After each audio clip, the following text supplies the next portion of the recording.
Everybody hear me? Yes, perfect. Wait till they close the door.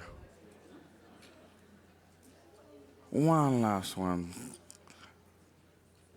Okay, let's get started. Welcome to your 50th direct sales presentation. So, I'm excited about this again for the 50th time. But tonight I'm really excited about this session because we get to dive into the fun part of it and really just to dive right in is how to scale. Well, right before we dive in, how this is going to go. I'm going to give the presentation, but about 5 minutes before Q&A, I wanted to have Morgan Olivia Richard. Would you please stand up? Morgan is someone that I can use as an example in a sense for her. I wanted her to share a little bit about her journey because about 2 years ago, this was the first person I worked with completely on her business. And she was talking about kind of like the mindset and the different things that she went through. And I was like, it'll be nice to share because Paco changed it last time with last session. So Morgan will share, we'll have Q&A, and right before that, I'll give you the full presentation. So how to scale your Shopify store and see more profit. As always, I try to give an introduction for every session. I cut lines down, as you can tell, because I know you've been going through enough of them. Again, my name is Pierre Alex Jeanty. If you haven't, you should hear by now with direct sales, but I've been doing this for about 4 years, and I've done over 8 million in gross sales. And one thing I want to stress about this presentation is we've also helped clients in terms of selling books on Shopify, do about 3 million in sales, and it could be a little bit more than that, but even when I started, I was helping 4 other authors throughout that time. So it's something, which means 2019, 2020. So which means we've been doing this for a while. So everything that I'm saying about scaling and my approach is saying, look, I've gone through it all, and that's kind of the approach that I'm having with this. So as always, with everything that I do, I give you kind of a timeline. Earlier session was a timeline with my journey with this in general, just understanding direct sales. Versus this, I want to give you a journey into scaling and understanding, what I went through with my business. So in 2019, I started selling direct, and the AI was made directly, and I took the Y and left the L. But I started selling direct with the focus of getting rid of my large inventory of return and reach my first million. And the first million we did it in first quarter of 2019. So it was whoop whoop, we got it. This is working well. And then 2020, we got the process down, but the infrastructure needed help. So we made the most amount of money, $4 million.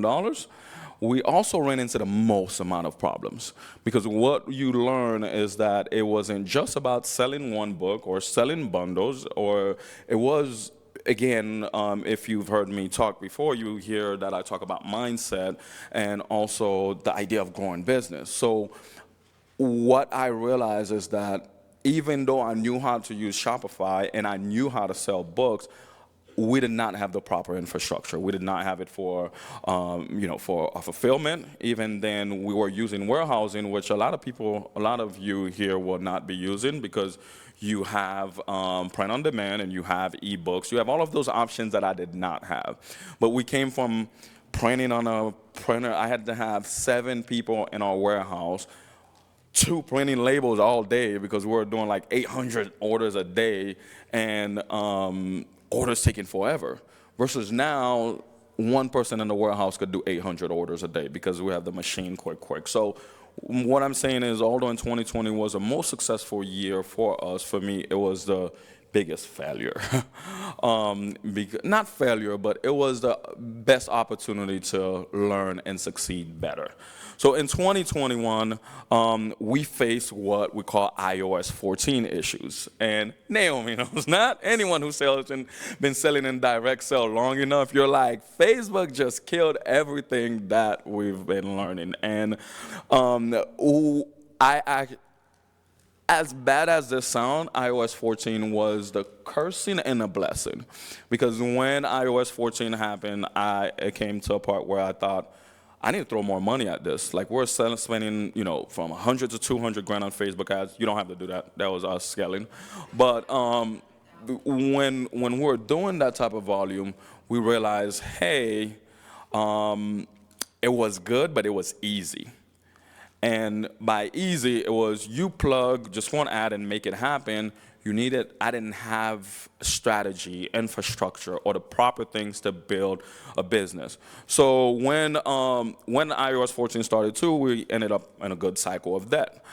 First, we had debt because part of me starting this was Target returned 15,000 books. And as you know, any distribution center who have a print run, you're going to be charged with return, and I was stuck with an $80,000 bill and a bunch of books.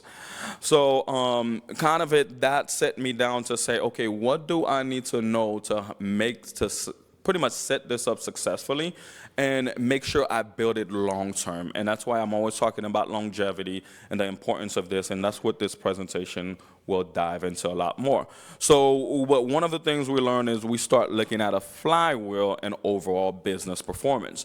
Like if you heard me mention, or even some other direct sell people, they'll tell you, don't drop everything and start direct sell. And we're selling you because we're like, yeah, the more we learn as we're doing it. Now, I will say direct sell is one of the ways you could have all your other channels increase because of the fact you're bringing such amount of volume when you're growing and doing ads and funneling those people and getting the money back based on how it works. You're not waiting on 60-day cycles. But it is a flywheel. And for 2019 and 2020, I stopped doing everything and only ran ads and ran my business. But then it forced me to sit down and look and say, wait a minute, I did not touch my email list like I needed to. And it was, wait a minute, why am I not posting online? I have almost 2 million followers. And wait a minute, we're growing, getting to, even our Instagram grew to 200,000 people, grew to 200,000 people, and we did not even touch it. So I started seeing that we needed more automation and we needed to have a better focus. So in 2023, it became less dependence on volume, more leveraging of proper infrastructure, flywheel, and finding money within the business. And by finding money in the business, the purpose of even building this is for you to have more control of your business. And by that control, one of the things, control meaning at every step of the process, you could see what the reader is doing, what the reader wants, and once you get them into your system, you have to nurture that. So all 2020, 2021, 2019, I kept getting a bunch of emails, but I'm just sending them emails whenever I'm bored or whenever I have a discount. But I had to learn now how to use my email, and it was the same thing with the sales data that I have. I wasn't focusing too much on optimization, things down to simple things that, the images on your shop. Like if they're consistently the same size, it helps anyone who's scrolling through their phone. And it's something as little as that can increase your profit margin and help your business. So we started focusing on looking deep into the business and finding money there. And then in 2023, we started just expanding the flywheel, leaning heavily into AI and automation. And by AI, a lot of it with Facebook ads is learning, strategies and different things with Facebook ads, and also additional experience with teaching and building other people's direct sell. Another component that really helped, it was me teaching a bunch of other people for different genres and seeing what is happening. And one of the part that I like about sharing Morgan's story, Morgan is probably, I tell her all the time, you guys, like the amount of mistake and the amount of money I wasted in things I did not know, she bypassed that. Her business is probably one of the most profitable business I've ever seen. Without sharing your information, you could twist my ears later. So that is about the journey and understanding where I'm coming from in this presentation. So to scale your Shopify store or scale going direct, you need these three things. One, right mindset. I will keep saying this till I'm blue in the face. I might not turn blue, but purple in the face. I will keep saying it because I think when it gets down to you building this business, you will see how much mindset is going to hold you to it. It's the same thing with business. Just in general, just understanding your why and what you're doing and what you're building is what help you sustain the longevity or the long-term mindset. Second is proper funnel. Proper funnel is the idea of, mapping out the entire journey, optimizing it, but looking at everything deeper into it. And the next thing is right strategy. I watched someone give a presentation here yesterday. I think it was Melissa Storm. And I love the fact that when she was talking about Facebook ads, she was all about, not tactics, not hacks, strategies. And when you look at building a store and scaling a Shopify store, you will always have to look at the bigger picture and what you're trying to achieve more than you're looking at what Facebook is doing this week and will mess up, or what Facebook or what Klaviyo changed, or what Amazon changed, because we all know so many things are changing now. So, to dive right into it, mindset. I have a thirsty mindset right now, and I will take a sip of this water. So mindset, to succeed in direct sale, you have to have the right mindset about e-commerce, business, marketing, customer behaviors, etc. Without looking at things the right way, you will get the wrong results. So, first, what is I'm going to go through a list of mindset. Is one, business take time to build. I don't want to sound like the bad guy, the bad wolf of direct sale and saying, okay, this is slow, take your time. Again, you can succeed, and there will be a time where you move fast. Like, we moved in the millions quickly. But in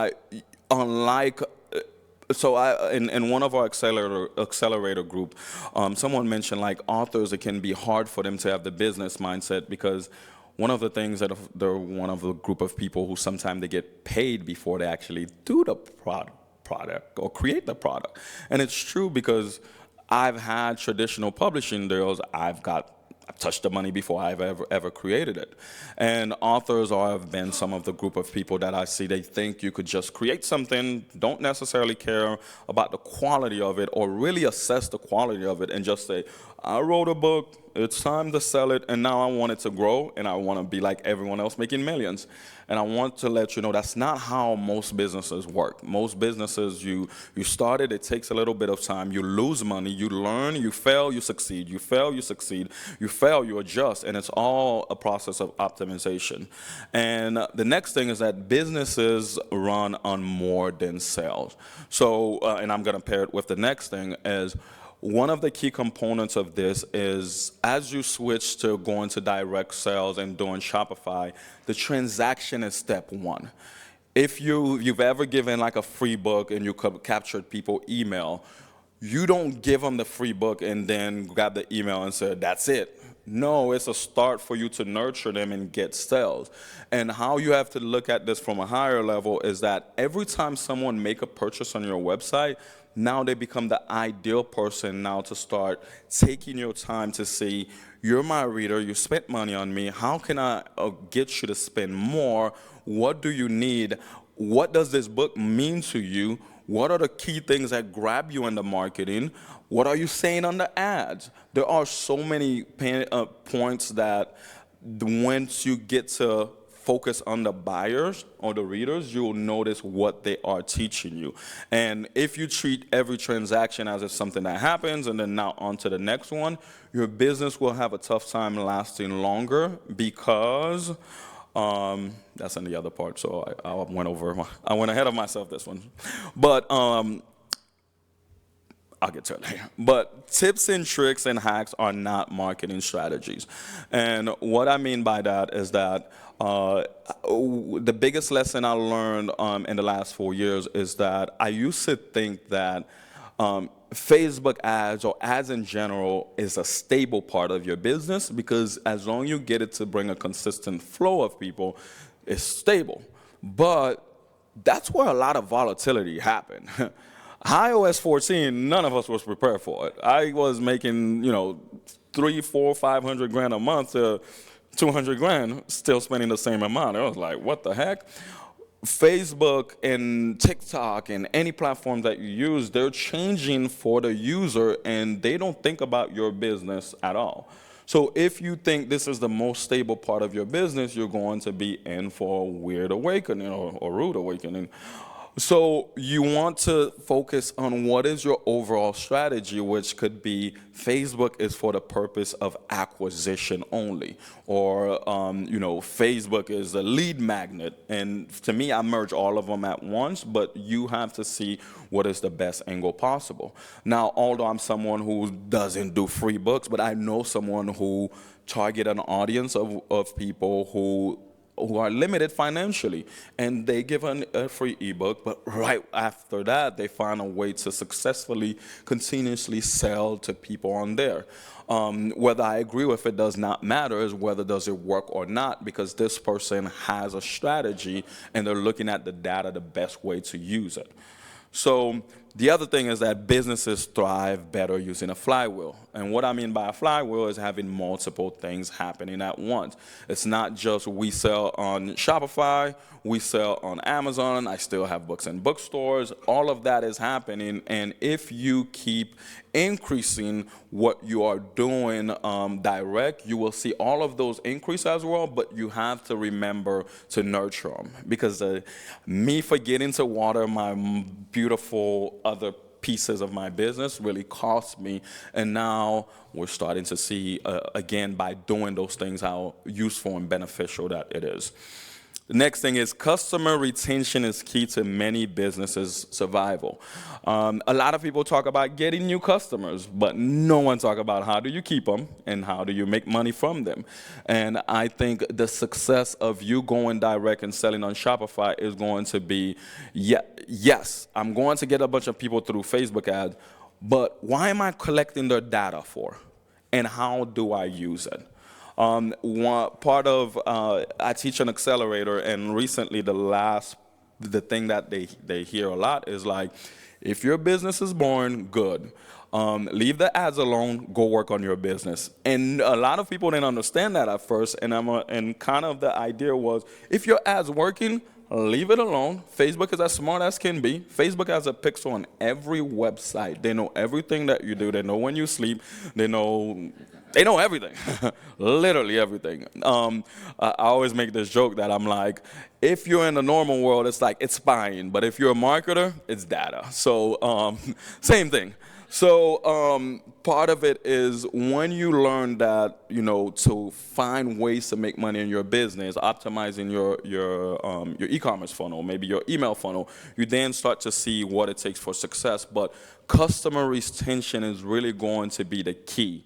Everyone knows how to get customers. Not enough people know how to keep them and keep selling to them. And I could tell you, as someone who have 300,000 people in my email list that are actual buyers, and watching the 2 years that I've neglected my email list and seeing I got 120,000 of them active. And I know it's my fault, because that 120 is the last group I started taking care of and nurturing, and now they love hearing from me. They screenshot my emails and they buy. They're the one that I don't even launch on social media. I just say, hey, I got a new book. Go pre-order it. So mindset. Then when we talk about funnels, many people understand what a funnel is, but do not build funnels in every part of their book business. So what I see that is not necessarily useful is that it's good to know what a funnel is, but how are you utilizing it in a day-to-day part of your business? So when we talk about funnel, if you've never read any of my only book on this, I break the entire funnel into smaller funnels as well. So anything with Shopify is considered an e-commerce funnel. And an e-commerce funnel is everything that happened on your shop. The browse abandonment, the upsell. Do you know what an upsell is? Okay, so you've been through it. I did say this is like your 50th direct sell. You should know upsell, cross-sells, post-purchase upsell, I'm hoping someone did mention that. But if you don't, ask me questions about it, I'll tell you. But in your e-commerce funnel, if you take them piece by piece, you will find money in all of them. So in my e-commerce funnel, a lot of it we start, I have my most popular book is Her. I had a Her box for a while. The Her, it was 2 books, it was a mug. It was something I created when I first started this, and all of a sudden I'm like, why don't I have it as part of my bundles? And here we are selling a bunch of them. One of the things we also, instead of pitching big bundles when people come straight into our, buy from us, we started saying, what about the people who did like the book? And if we place our bundles somewhere, our big bundle, 13-book bundles, will they buy it? We get a lot of people who spend it. So then we offer, Shopify have what you call Shopify payments. Then we start offering that on our website. Then we start seeing more people spending $159. Patty, correct me if I'm wrong. Patty's all too far to correct me. $139, $129. About $139.99 people buying our 13-book bundle. And a lot of them, it wasn't until we look, we're like, oh, they're all doing payment plans to buy the bundles. So you have to find it in your e-commerce funnel, and for it to succeed, one, you have to map out the customer journey. Look at everywhere the customer's going and what is happening there. The ideal person does not just show up and hit add to cart. Maybe they scroll and read. Maybe they pause on something. Now, there are tools like Lucky Orange that you can use for that. But a lot of it, too, what I try to do is intuition, which I don't pitch. You should use data.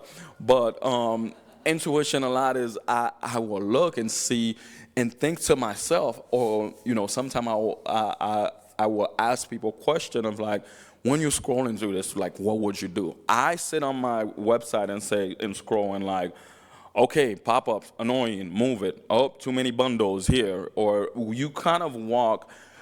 Everyone who's buying on your website is a little bit like you. Now, you're not your ideal customer, but we all hate certain things. That's why Amazon can be sometimes a hard place to compete with, because Amazon have fast shipping and they make everything easy. But if you look and copy enough of that, you can get to the same space. But how you do that is mapping the customer journey. And also optimization. Optimization is not optional. And optimizing is looking at the data and seeing what else can I change on my website. Earlier, I talked about my buttons, my add to cart buttons being green. And that made a huge difference on our product page. Then before, we used to have right under the add to cart button, a lot of you who have Shopify store, you'll notice it has a buy now button. Now, it looked cute, but the more we use a buy now, the more they will skip all of the upsell process. And it was like, they'll buy just a $14.99 book, and I need them to spend $40. So instead of having buy now where it goes straight to checkout, we took that out and left add to cart, and now they'll see a pop-up for a bundle. Then they'll see a pop-up for what we call cross-sell. So optimization isn't optional. Now, too much optimization is expensive and hurtful. You can get real pretty and fancy with this stuff that if you keep optimizing you focus too much on optimization and you add too many things, you slow your shop down, and you eventually annoy the user. Like those people who have like a 50 add all these books in a bundle, and it's getting in the way of the description, it's getting in the way of the reviews. You have to kind of, again, maybe where this is Lucky Orange becomes ideal, you have to look at what is getting in the way of the user and take it out and make sure that you're staying consistent with data. Better to master selling one than to become good at selling all. So one of the things that I realized in the e-commerce funnel is that if you find one book or one series that you sell extremely well, that gets in the whole cycle of simplicity, and that is easy to scale than if trying to sell 50 books at once. if you're, it's kind of the whole marketing word, like if you try to get everyone, you actually get no one. So the idea is if you can find one of the book in your catalog that you can sell extremely well, that becomes extremely easy to scale because you can just keep ramping it up and making creatives and marketing angles with that book, and then in your email funnel and some of your advertising funnel, you can sell all the other books. How you guys doing? Good? Pause, checking. I'm going good? Space? Okay. Price is a difference maker. This is one that I will say, but please do not throw any rocks at me. Amazon telling you what you should charge is not necessarily ideal. So, and I know I don't want to be the one that say, hey, move from Amazon, don't listen to Amazon anymore, although I think you should not have them at the top of the ladder. But when it comes to selling direct, you would have to start understanding that selling things for extremely cheap it's not a good business model.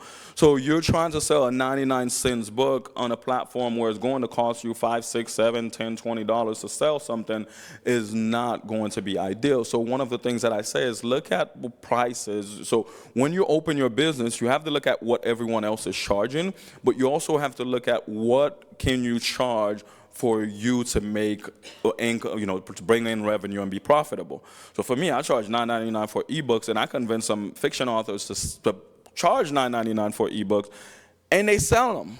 And they were like, oh my God, people did not care. Well, it's because when you're on Amazon, that's a platform, everyone's looking at different products just to pick.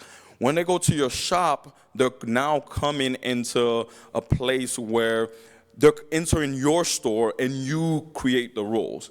And Amazon doesn't necessarily care about the price of your book because their whole idea is volume and they want to build in a certain way. So they're demanding that you do things a certain way.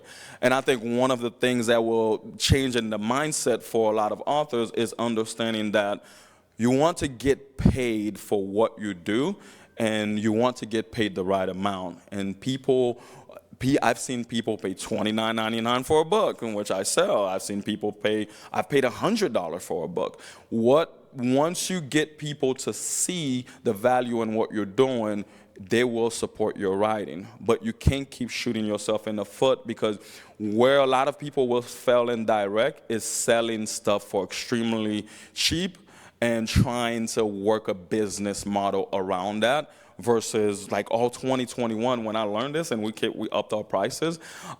Actually, I played a game with Amazon where I moved my book to $26.99, and every time someone bought my book on Amazon, they paid me. I received $14.99 in royalty, which was the cost of the book on my website.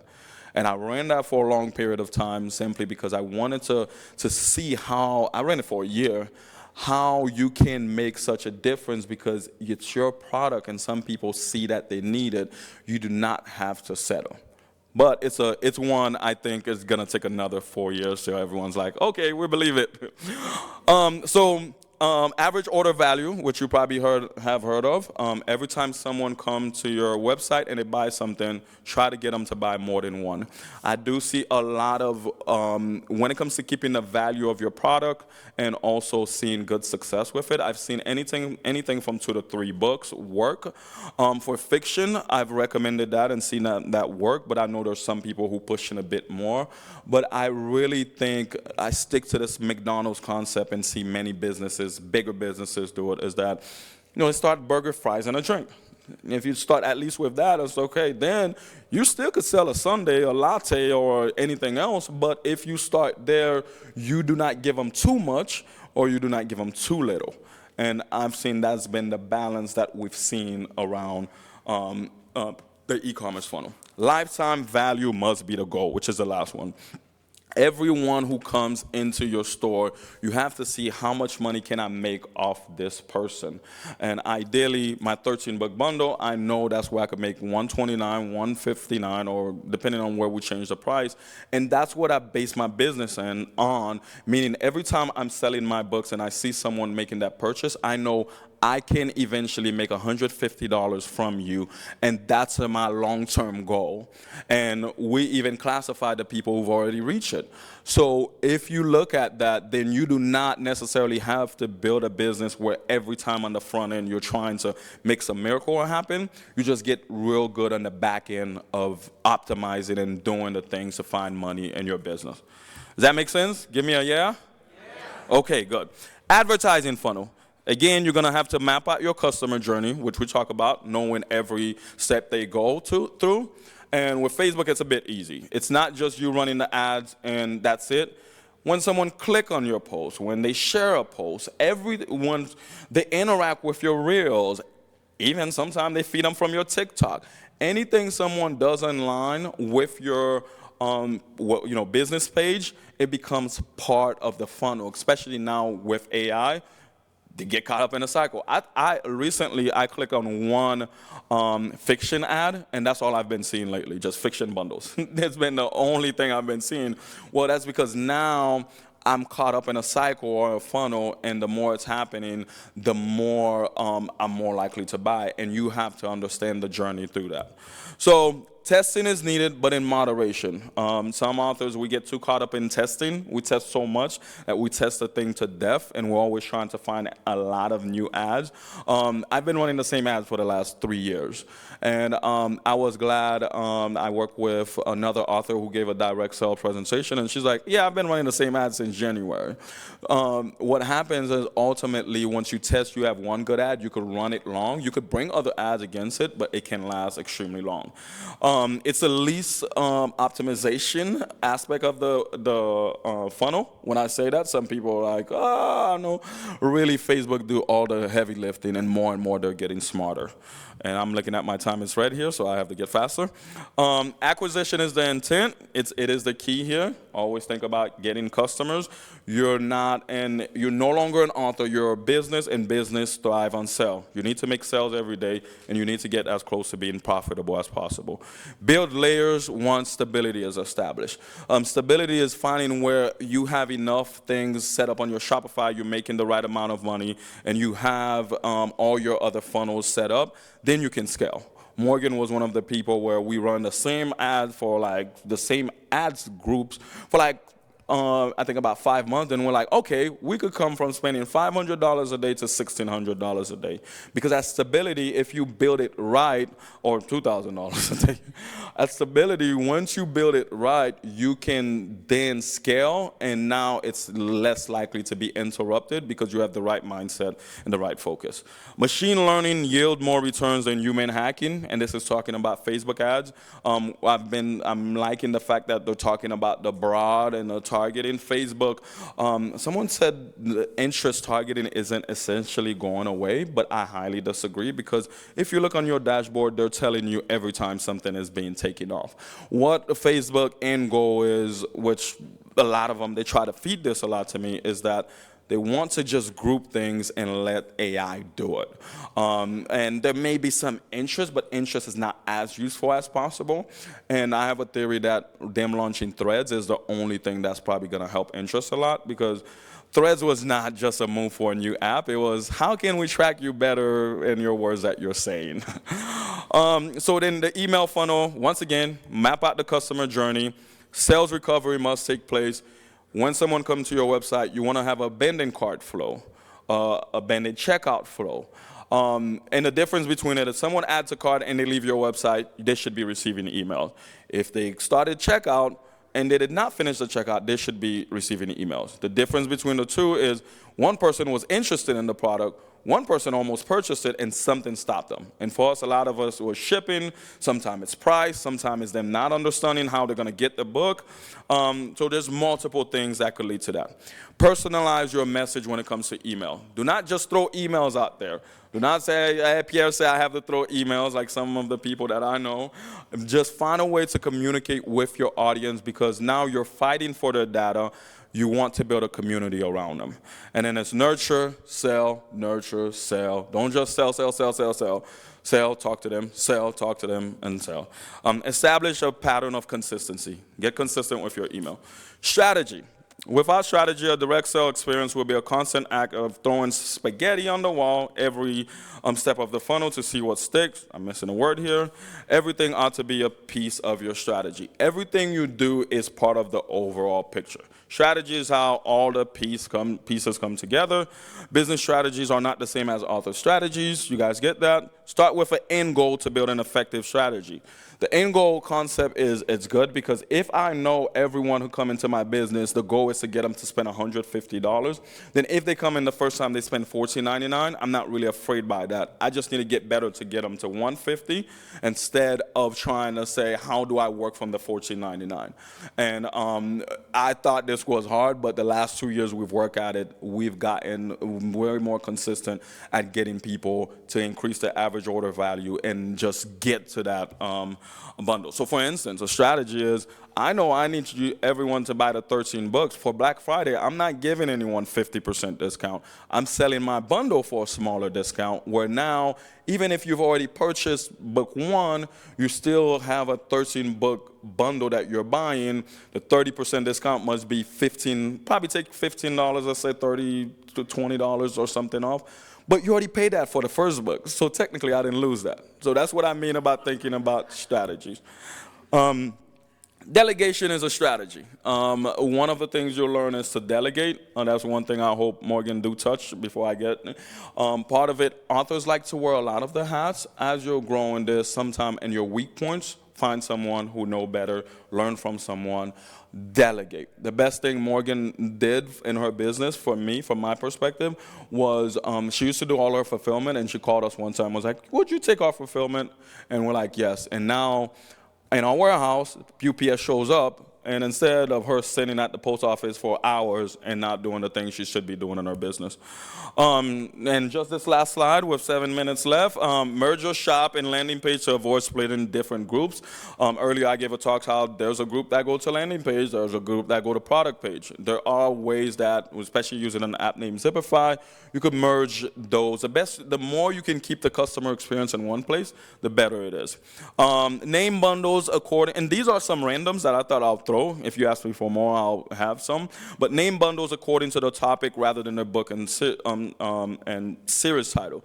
One of the things we've tested, instead of just throwing our bundles, we will name bundles like different things. So one was Rising Out of Our Ashes bundle, something like that. We create that was for our poetry, the poetry that we do, and it just made sense. And we've started even implementing it in different stores, where if you sell, kind of Marvel look-alike series, don't do that if you're in comic. I'm just throwing ideas, I don't know.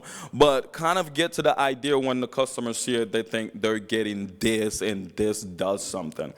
Add a discount at your checkout page. Just one of my little secrets. Instead of putting all the cool thing about myself at the checkout page, I add a $5 discount code, and that actually get more people to say, okay, we'll take it then. You gave us at least another discount.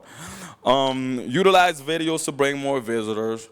Leverage off influencer marketing. That's another part of the flywheel. When Facebook launched a website and shop features, we did extremely well with that. Anyone have questions, I'll talk about that. And then find your best ad through your organic content. Understand Facebook is mostly, anytime you're paying for ads, you're really just amplifying the organic content. Half of the ads that we found, we tested them through organic first before we do it. So if you get real comfortable at posting about your book, posting online, then that's how you find your best ads in a lot of cases, instead of just starting from scratch in some cases. Create a welcome email sequence that introduces your entire catalog. It's definitely good for you to, once someone come in, let them know about yourself, but also let them know all that you have to offer.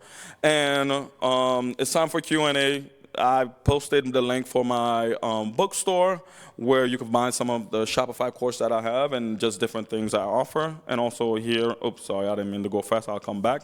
But if you need any help, one of the things I've been teaching an accelerator for the last the last year, and a lot of authors have found it useful. I have courses, and you pick my brain with coaching call. But the whole idea is to understand how you can optimize all of this. So with that being said, before Q&A, Morgan, if you could shorten it in 2 minutes, say something, and then I'll open it up. Whoop. And you guys can start lining up right after her, too. Okay. Is this on? Oh, yes, it is. Okay. My name is Morgan Richard Olivier. I actually started working with Pierre in September of 2021. We connected on Instagram, actually. And for me, I was very good at organic marketing, connecting with, my followers. And at the time, I had 2 books, but I could not convert these engagements into sales. So whenever I started talking with Pierre, it was one-on-one coaching. I'm trying to go as fast as possible, y'all. It was one-on-one coaching. And he helped me convert my website to a Shopify account. I was able to pick his brain, and I noticed almost immediately I started to generate sales. So from that point, he had his book come out in 2021, and read the whole book, did the process. We had actually a live training of it. Went on to do Accelerator. I've pretty much done every single part of the process, from doing that to doing the email list, and it completely changed my life. It changed my book business. At the time, I had a construction company and my own marketing agency. Now I've since gotten out of construction, and I'm doing my purpose work, which is writing full time. Because when I met him, I was amazed to sell 6 books in one day. I remember that. When we first started, and I was like, I was on top of the world. Now every month we clear 6 figures in sales.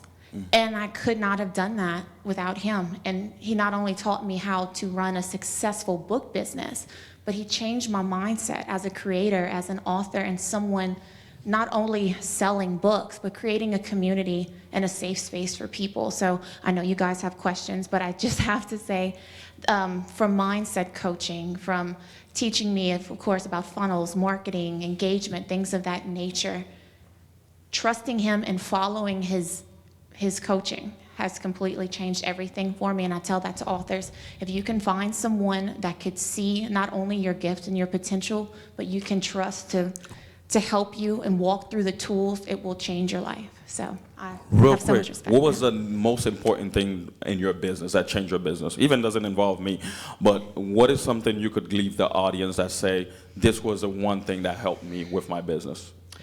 Well, there's a multiple, but delegating, you said that. Delegating was huge for my business, but also following someone that's actually gone somewhere. Because like he said, he had done this for years. He's made all the mistakes. He's learned the lessons to the point that whenever he gave me advice and it came to advertising, teaching me, okay, there's going to be seasons where when you first start with the funnel, you're going to get all these sales and it's going to slow. It's like a lifeline. It goes up and down. From the mindset coaching to just fulfillment, doing fulfillment with him. I wrote 2 books in 1 year. I don't mean to cut you off. I'm sorry. I know, y'all. I can get a little. Yes. So but it's been amazing. Mindset. Okay. Thank you, Morgan. Next question. And I promise I didn't pay you for it. She wanted to share her. Hi. Okay. So you were saying earlier that, and I did get your $29.99 book. I am working my way through it, and I'm in your Facebook group, and we'll work our way up to. I'm going through the funnel. So, but the question is, you had suggested in your slides that to merge your shop with the landing page, and somebody was telling me a few days ago that actually you should send them to somebody who had watched the presentation that you had, I think, over at the Author Like a Boss over the weekend, that you should send them to a landing page first so as not to skew the numbers on your, you know what I'm talking about? I know you know what I'm talking about. When it comes to this, a lot of people would have different ideas or different parts of it. I kid you not. One of the things you have to look at is how this is going to affect your marketing, because your marketing is going to be the main thing driving this. And what I mentioned this morning is that the more you could have every time your reader they interact in the same space, the more